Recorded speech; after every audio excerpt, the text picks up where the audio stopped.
Let's face it, the thing we still want today is a AI assistant, a really useful AI assistant, one that actually works. And I think that now we are at the level where we can get ourselves an entry-level AI assistant. So today I'm going to interview my new potential AI assistant. Let's do this. So here's the format. There will be one trick question followed by 3 questions, just so we can see how the AI assistant handles real life stuff. Question 1 is something that would take us about 20 minutes to do.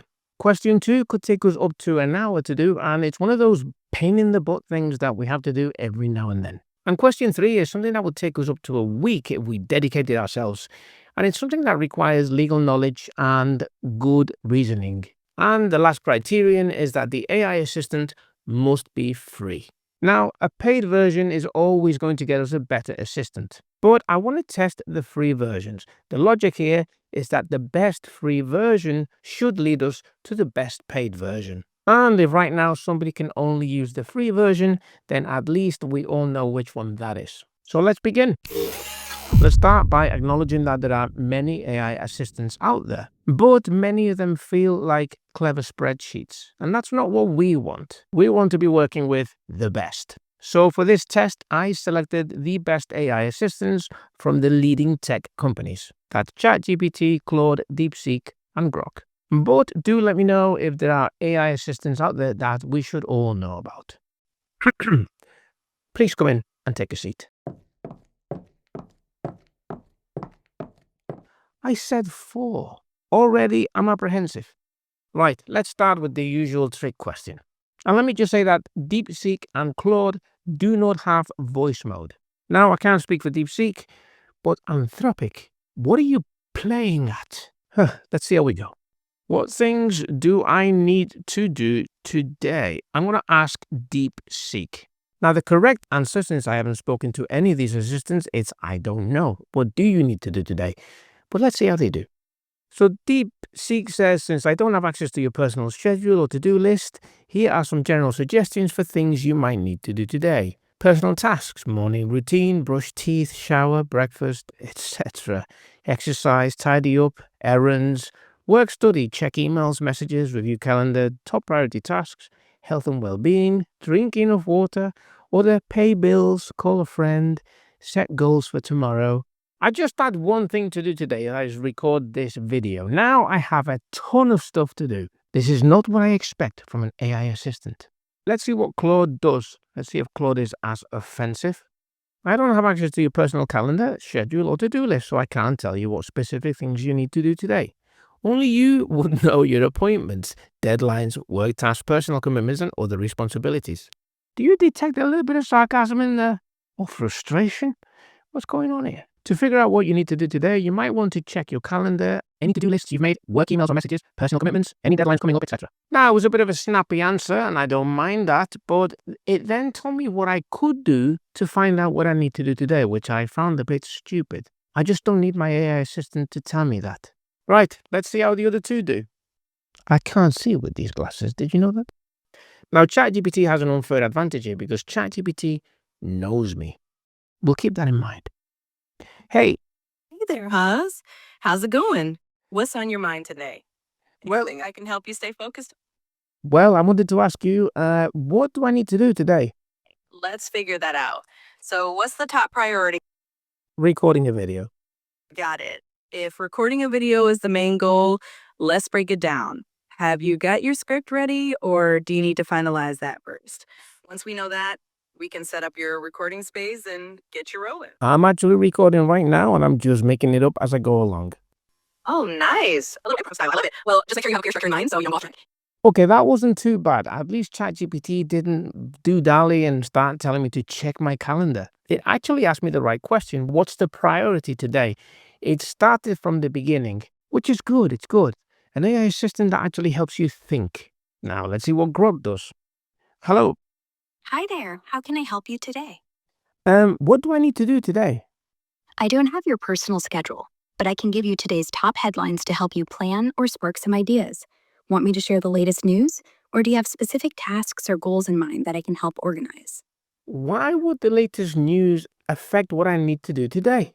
NATO, we're discussing something. My goodness, I must go and buy tomatoes. How does that work? It sounds like you're connecting a few things. NATO's been discussing security and defense at 2025 summit. Can I stop you there? But I guess you're. Can I stop you there? Is that okay? Oh, sure, you can stop me anytime. What's on your mind?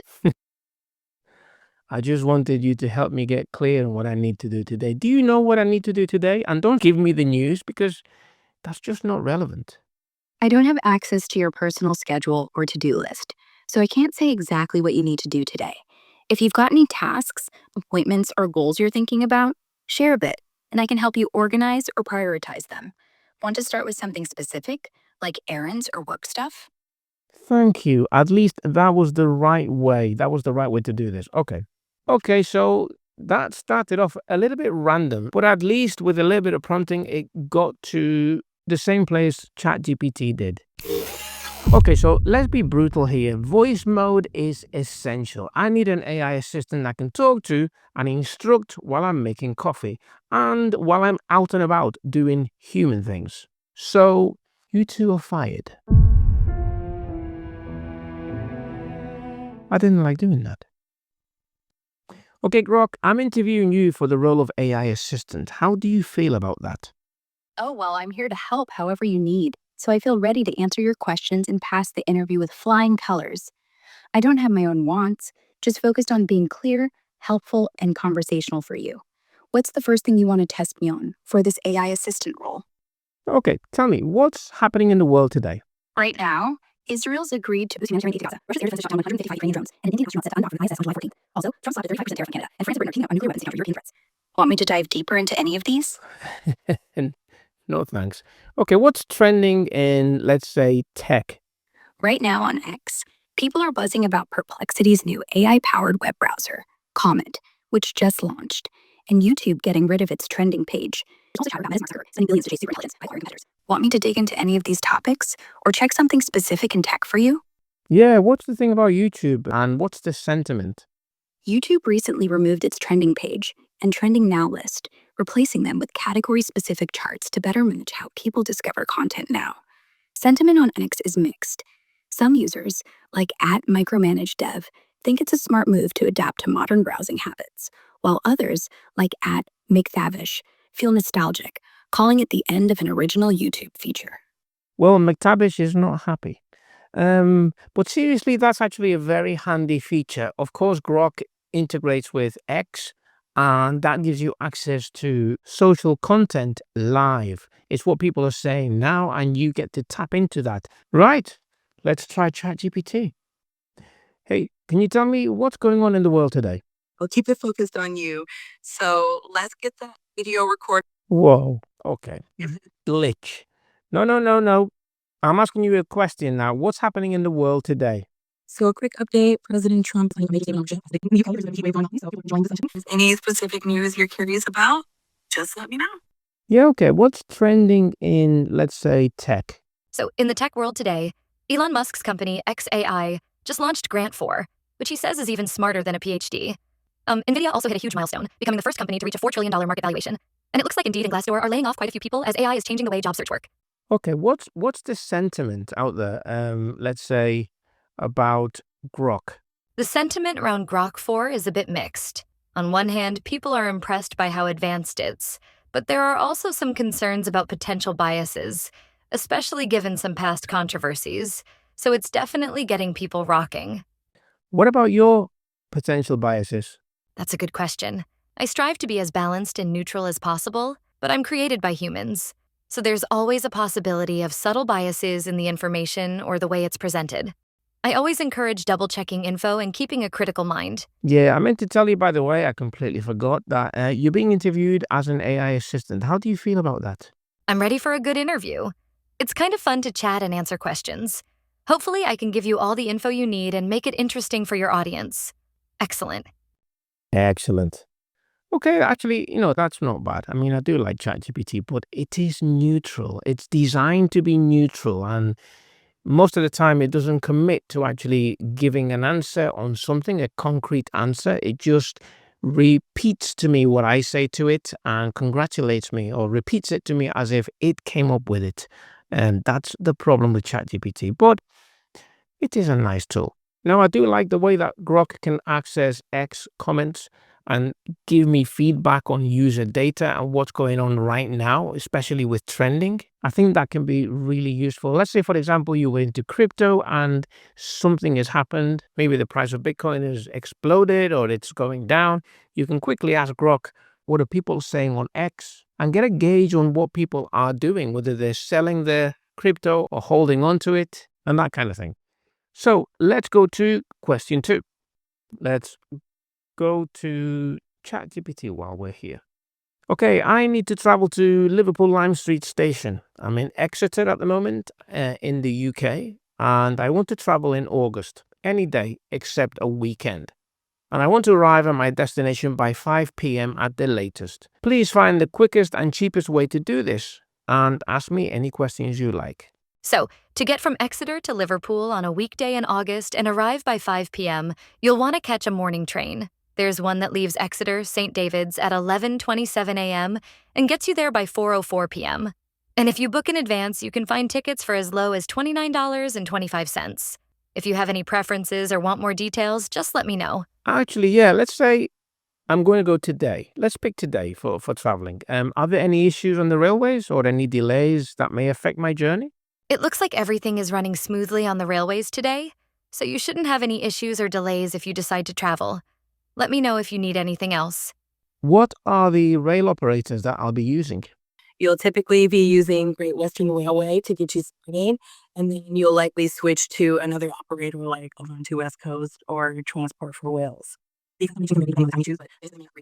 Last thing, could you check their websites or their social accounts to see what they're saying, just to double check that there are no issues? So, here's the latest. Great Western Railway services look good overall with no major issues reported. For Avanti West Coast, there is a points failure between Birmingham New Street and Runcorn, causing some delays until about 3 p.m. today. Transport for Wales also has some planned engineering works coming up. That won't affect your travel today. It's always a good idea to double-check right before you leave, just in case anything changes last minute. That was really impressive. I like that. I was actually expecting ChatGPT to let me down there, but it didn't. It didn't. Actually, that was really impressive. Now, let's go with Grok. Okay, now, I have a task for you. Are you okay? I'm all set to help. What's the task you need me to handle? Okay, so, well, I need to travel to Liverpool Lime Street, that's the train station, and I'm in Exeter, in the UK. I want to travel in August, any day except the weekend. And I want to arrive at my destination by 5 p.m. at the latest. Can you find the quickest and cheapest way to do this, and ask me any questions if you like? For the quickest and cheapest train tickets from Exeter to Liverpool Lime Street in August on weekdays, arriving by 5 p.m., here's what I found. The fastest route takes about 4 hours and 37 minutes with a transfer at Birmingham New Street, and prices start at around $54.24 for a standard class ticket if you book in advance. You'd want to catch an early train, probably leaving Exeter St. David's around 9 a.m., depending on the exact day, to make it by 5. Operators like Cross Country or Avanti West Coast run these routes, and booking 12 weeks out or grabbing a rail card for a third off can save you more. A few questions. Do you prefer Exeter St. David's or Exeter Central for departure? Are you set on trains, or should I check buses or flights for cheaper options? Also, any specific dates in August?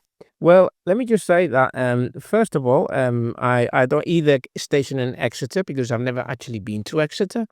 And secondly, why did you give me the price in dollars? I said I was in the UK. Yeah, go on. Oh, sorry about that. I should have clarified the currency.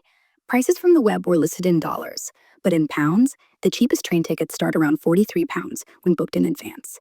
Since you're not set on a specific Exeter station, I'll use Exeter St. David's. Well, let's stick to trains. And you know something? I've changed my mind. I want to travel today. So can you tell me, are there any issues on the railways or any delays that may affect my journey?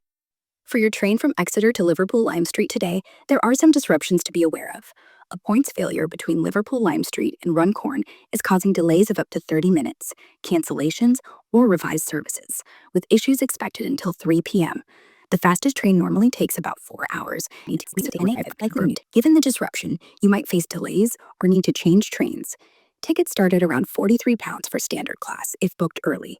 Fair. Real Want me to narrow down specific train times or check alternative routes to avoid the disruption? No, thank you. Wow. Okay, now that was a good answer. Ah, looking good, looking good. Now, for this final question, I'm actually going to bring in Claude and DeepSeek back in because they could still prove to be useful with research-based stuff, especially document-based stuff. If you're dealing with legal contracts or contracts of any type, you would probably be uploading those to ChatGPT or Grok anyway. So if you're going to work via the interface, you may as well include DeepSeek and Claude just to make sure that we're not missing anything. Come on, you can come back in. You look more human now. Can we at least strive for consistency? Gee. Okay, everybody, here's the situation. Maria, a 70-year-old widow, lives in a modest family home worth $300,000, where she raised her children.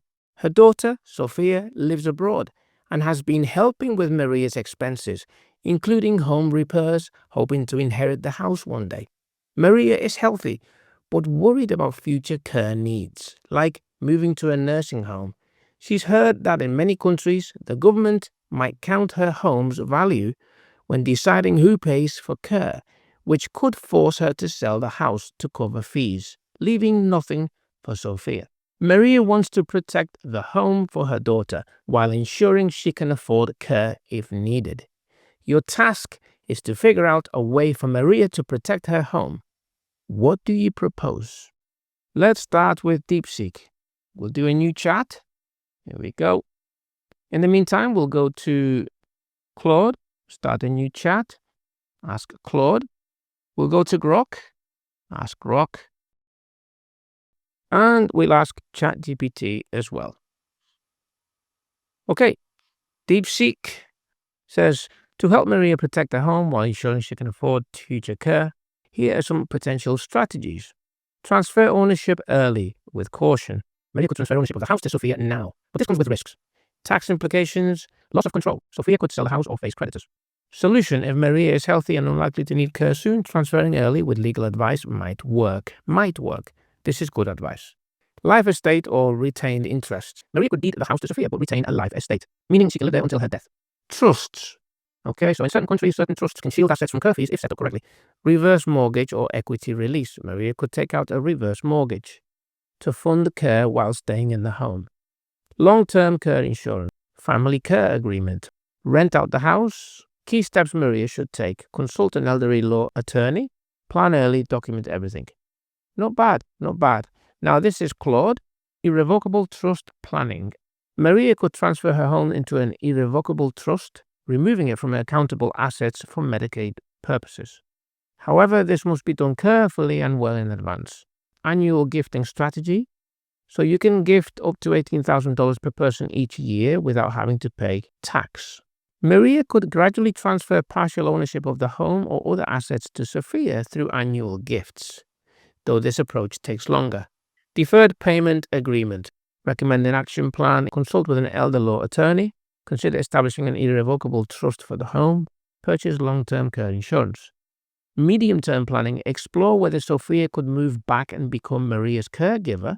Now, Claude pretty much said what DeepSeek said, but added a few extra things. I think Claude's answer is a little bit more rounded, a bit more useful. Now let's go over to Grok. Key considerations: means testing for care costs, deprivation of assets. Transferring the home to Sophia or a trust to avoid care fees could be seen as deliberate deprivation of assets. Now, Grok is the first one to mention this so far explicitly, and that is a big one. The others did say you have to proceed with care when you're setting up trusts, but this is actually the reason why. Okay, propose strategy, set up a trust, and then how it works. Pros, cons, I like this. Considerations. Deferred payment agreement plan. That's the second option. How it works, pros, cons, considerations. 3, equity release, options, how it works, pros, cons, considerations. Renting out, again, same format. Transfer of ownership with a life estate. annuity or insurance, and recommended approach, which is a 3-step approach, and then comes with risks and cautions. Next stage, conclusion. Grok's answer is actually pretty thorough. This is actually really good, and I like the way that it's formatted. Each option with pros, cons, recommendations, and naturally all of these things can then be discussed at a deeper level. But effectively, from a one-shot prompt, you can get all this information, you get a bird's eye view of the entire thing, and then you can ask about each strategy. Now let's see what ChatGPT said. Key objective, emojis.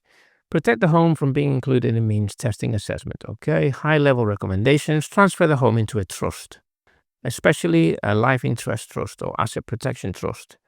Okay, so with strict timing and legal structure to avoid penalties. But first, understand the risk. If Maria goes into a nursing home, the government may do a means test. Solution, use a trust, but do it early and correctly. Overall, I think Grok has the edge. ChatGPT gave a very good answer too, but there weren't enough cautions, whereas all the models actually alluded to the risk, and essentially setting up a trust does not guarantee to solve the issue. Whereas ChatGPT seemed a little bit over-optimistic. But nonetheless, these were the free models, and I think it's fair to say that ChatGPT and Grok are pretty much up to the task of an entry-level AI assistant. There is no reason today why you can't walk around asking your AI to do things like looking up information, brainstorming, advising on stuff, etc. The good thing as well is that Grok is quite different to ChatGPT. ChatGPT is actually designed to be very neutral and is quite agreeable, whereas Grok can be a bit more feisty. So you can choose whichever one suits you and still improve your workflows. It would be good to see Claude and even DeepSeek with voice modes. There's no reason why you can't use all of them. Just don't outsource your thinking to them. Make sure you're the one doing the thinking so you don't become one of those brain rot stories. Right, I'll keep my eye on this space and I'll see you in the next video.